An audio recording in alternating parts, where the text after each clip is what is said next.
नमस्कार जय जगन्नाथ मु आपण क्यूटी किटू मो मिनी ब्लॉग रे आपण स्वागत करुच्ची। तो मुझे आसती जनक बाहागर को आउ ये देखते आमर फूल स्वागत करदे। एबे चलतु बाहागर को जीवा। आउ ये रिसेप्शन एक्चुअली चलती। आउ ये देखते आम गणेश जी आम आसीगलु भितर को। चलतु जल्दी जल्दी जीवा।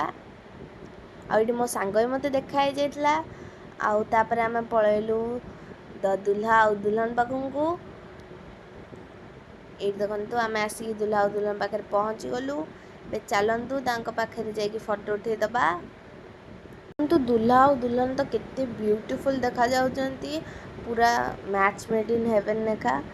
आउ एबे आमे तांग संगे फोटो उठे देलु बिकॉज आमे जाइतलु फोटो उठा को। आउ ये देखु आमे देखा कलु तो ओवरऑली बहुत ही बढ़िया आमको लगला। आम ये फोटो भी उठे देलु। तापर आम डायरेक्ट पलैलु खाइबा को।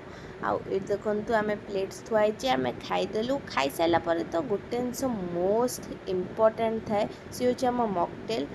तो तापर मु सांग सांग पलैली मॉकटेल पिया को। आउ ये देखु मॉकटेल पिउची। मॉकटेल तो मस्त थिला।